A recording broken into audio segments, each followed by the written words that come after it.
नमस्कार दोस्तों, देश एकेडमी में आपका स्वागत है।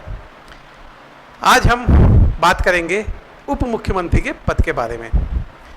जैसा कि आप सभी जानते हैं, न्यूज़ सभी ने देखा होगा कि हमारे जो माननीय मंत्री हैं टी.एस. सिंहदेव जी, इनको छत्तीसगढ़ का पहला उप मुख्यमंत्री बनाया गया। ठीक, तो आज हम देखेंगे कि संविधान में इसकी स्थिति क्या है, मुख्यमंत्री पद आया कहाँ से, उप मुख्यमंत्री पद कहाँ से आया। ठीक, इस पद की शक्तियाँ क्या होती हैं। ठीक, बहुत सारी बातों पे चर्चा करेंगे। तो देखिए, अगर वरीयता क्रम में देखा जाए तो ये जो उप मुख्यमंत्री पद है इसको सेकंड नंबर का माना जाता है, टॉप से सेकंड।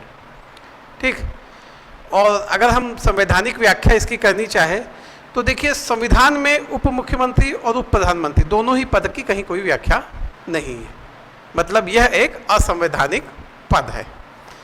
तो आप बोलोगे यार ये असंवैधानिक पद है, फिर इसको कैसे मतलब एग्जीक्यूट कर रहे, क्या शक्तियां हैं इसकी, कैसे ये काम करेगा।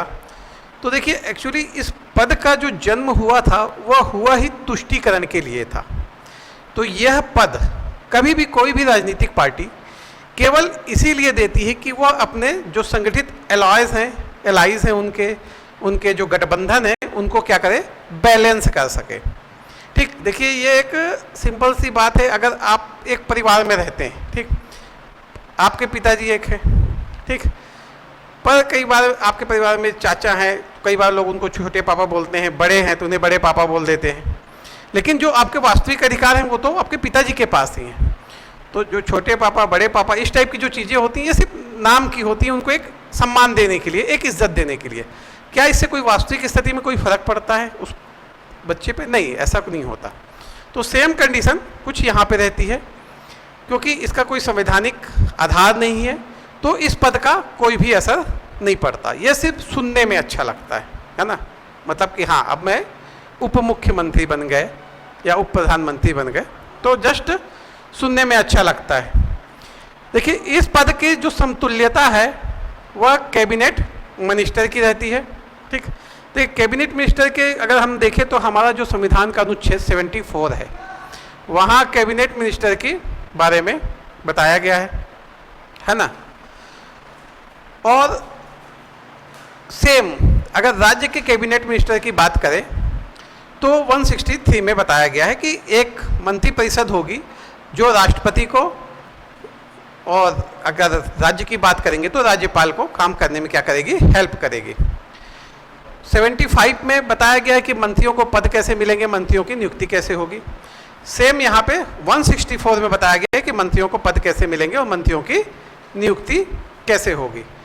तो हम देखेंगे तो जो उप मुख्यमंत्री हैं एक्चुअली बस उनको उतनी शक्ति होती है जो उनको विभाग मिले रहते हैं, जो विभाग दिए जाते हैं उन्हें 164 अनुच्छेद के तहत, मतलब उनको कोई पद मिलने से कोई स्पेसिफिक पावर नहीं मिलती। कुछ एक्स्ट्रा वेतन भत्ते मिलते हैं क्या? नहीं, देखिए ऐसा भी बिल्कुल नहीं है। उप मुख्यमंत्री पद, उप प्रधानमंत्री पद को कोई भी एक्स्ट्रा वेतन भत्ते नहीं मिलते, उनको वही वेतन भत्ते मिलेंगे जो कैबिनेट मिनिस्टर के होते हैं, है ना। क्या कुछ वित्तीय शक्ति के बारे में अगर चर्चा करें तो क्या उनको कुछ उप मुख्यमंत्री का पद मिल गया है तो क्या उनको कुछ ऐसी स्पेशल कुछ वित्तीय पावर मिलती होगी शायद? तो देखिए ऐसा भी नहीं है, कोई भी एक्स्ट्रा फाइनेंशियल पावर उनको नहीं मिलती। उनको सिर्फ वही पावर मिलेगी जो उनको विभाग सौंपे गए हैं उससे संबंधित, वो वही काम कर सकते हैं जो उनको विभाग दिए गए हैं। मतलब अगर कोई उप मुख्यमंत्री बन जाता है और उसके पास कोई विभाग नहीं है तो वह सिर्फ एक सांसद के अलावा फिर कुछ नहीं रह जाता। ठीक, तो उसको शक्ति कहाँ से मिल रही है? उसको शक्ति मिल रही है जो विभाग उसको दिए जा रहे हैं। सामान्यतः ऐसा है कि अगर बैलेंस करना है राजनीतिक पार्टियों को तो वह इस पद के साथ कुछ उच्च विभाग दे देती है, जैसे गृह मंत्रालय दे दी, है ना, कुछ अच्छे ऊंचे विभाग उनको पकड़ा दे दिए जाते हैं जो इस पद में आते हैं। अभी अगर हम वर्तमान में स्थिति में देखें तो लगभग शायद 11 के आसपास उप मुख्यमंत्री हैं पूरे भारत में, अलग अलग स्टेट में। ठीक, यूपी में है, कर्नाटक में थे, अभी कुछ समय पहले 3 थे, है ना, आपको अभी पता है। महाराष्ट्र में बने हैं देवेंद्र फडणवीस जी हैं अपने मुख्यमंत्री।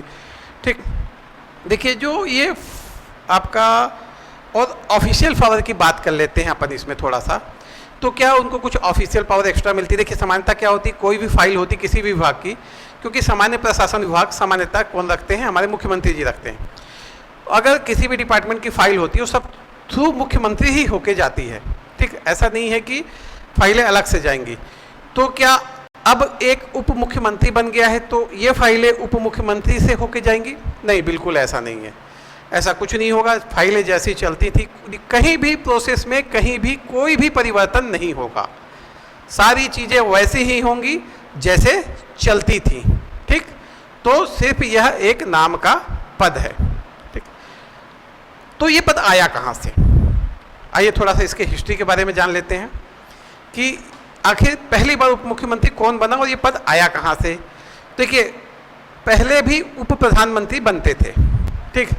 वल्लभ भाई पटेल, मोरारजी देसाई, चौधरी चरण सिंह हो गए, जगजीवन राम हो गए, ये हमारे उप प्रधानमंत्री थे। लेकिन इनके समय कभी ये पद विवादित नहीं रहा।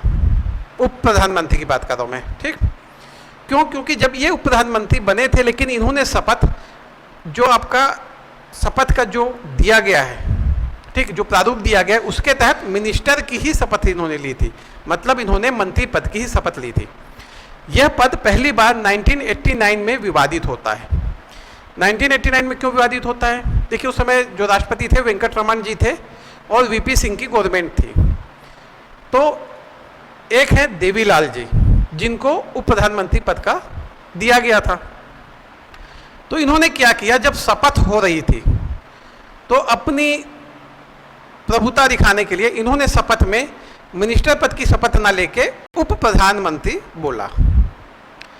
एक बार बोला तो वेंकटरमण जी ने टोका भी, फिर इन्होंने दोबारा बोला। वेंकटरमण जी ने फिर टोका, लेकिन फिर इन्होंने फिर बोला तो वेंकटरमण जी ने नहीं टोका, क्योंकि एक सामाजिक मर्यादा भी हो जाती है, जो मर्यादा बंदोबस्त है कि आप कहीं पे ऐसे हो, वहाँ पे इस तुच्छी हरकत मत होने लगे। मतलब आप बोल रहे हो, सामने वाला आपको रिप्लाई करने लग जाए, आप राष्ट्रपति पद पे हो। एक पद की गरिमा होती है। हमने सांसद में कई बार देखा है कि लोग एक दूसरे के ऊपर कुर्सी फेंक रहे, है ना। सांसद में नहीं तो खासतौर से आपको नगर निगम के जब ये महापौर और इनकी बैठक होती है, यहाँ आपको दिख जाएगा कई बार एक दूसरे कुर्सी फेंक रहे, मतलब मर्यादाहीन हो जाते हैं। तो ऐसी मर्यादाहीनता ना होकर के वेंकटरमण जी चुप हो गए। इसी केस पर सुप्रीम कोर्ट में एक याचिका दायर की गई कि इन्होंने गलत पद की शपथ ली है, तो ये इसके वो मतलब कि इनको कोई ऐसी शक्ति प्राप्त नहीं होनी चाहिए। तो सुप्रीम कोर्ट ने 1990 में यह याचिका को एक्सेप्ट कर लिया था और सुप्रीम कोर्ट ने कहा था कि ऐसी कोई संविधान में ऐसी कोई शपथ डिफाइन नहीं है, तो यह शपथ जो है वो अवैध है और इनको सिर्फ क्या मिलेगी, जो मिनिस्ट्री पद इनको मिला हुआ है या जो विभाग इनको मिला हुआ है, केवल उसी विभाग की क्या मिलेगी, जो शक्तियाँ हैं वही मिलेंगी। उप प्रधानमंत्री की कोई एक्स्ट्रा शक्ति नहीं होती। और यहीं से इसके बाद 1992 में पहली बार SM कृष्णा, जो कांग्रेस के से थे, उन्होंने वीरप्पा मोइली कैबिनेट में उप मुख्यमंत्री पद का शपथ लिया था। तो अगर आप कहा जाए कि पहले उप मुख्यमंत्री कौन बने थे, तो आपको ध्यान होना चाहिए SM कृष्णा कांग्रेस के थे, वीरप्पा मोइली की कैबिनेट थे। अगर इसमें एक और चीज़ पूछी जाए, देखी जाए, तो सबसे ज़्यादा समय तक उप मुख्यमंत्री पद का जो कार्यकाल निभाया वो सिद्धरमैया जी ने निभाया था, ठीक। कर्नाटक के सभी कोई जानते हैं जो सिद्धरमैया जी हैं, उन्होंने क्या सबसे लंबा टाइम उप मुख्यमंत्री पद पर निभाया था, ठीक। तो ये था इसका टोटल डिटेल, ठीक। तो आपको मुख्यमंत्री पद के बारे में लगभग सारी जानकारी प्राप्त हो चुकी है ना। और जो हमारे वर्तमान में मुख्यमंत्री जी बने हैं वो हमारे TS सिंहदेव जी बने हुए हैं, ठीक। इसमें इनके पास अभी जो डिपार्टमेंट है वो है स्वास्थ्य विभाग है, वाणिज्यिक कर है, 20 सूत्रीय कार्यक्रम है ना, और चिकित्सा शिक्षा है। पहले पंचायत विभाग भी था, पर आपने सुना होगा कि बीच में थोड़ा सा पंचायत के कामों को लेकर थोड़ा सा नाराज थे, तो उन्होंने पंचायत विभाग से इस्तीफा दे दिया था।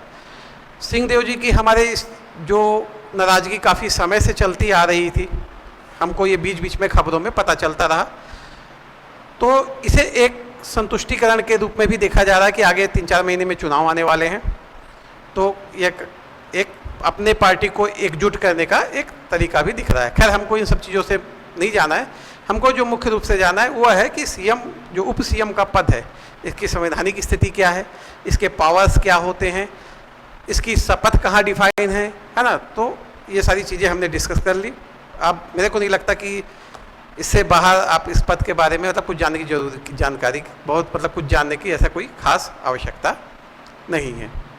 ठीक है, तो फिर आज के लिए यहाँ पे समाप्त करते हैं सेशन को। धन्यवाद। और हमारा लेक्चर पसंद आ रहा हो तो हमारे साथ जुड़े रहिए और हमारे चैनल को शेयर और सब्सक्राइब कीजिए। धन्यवाद।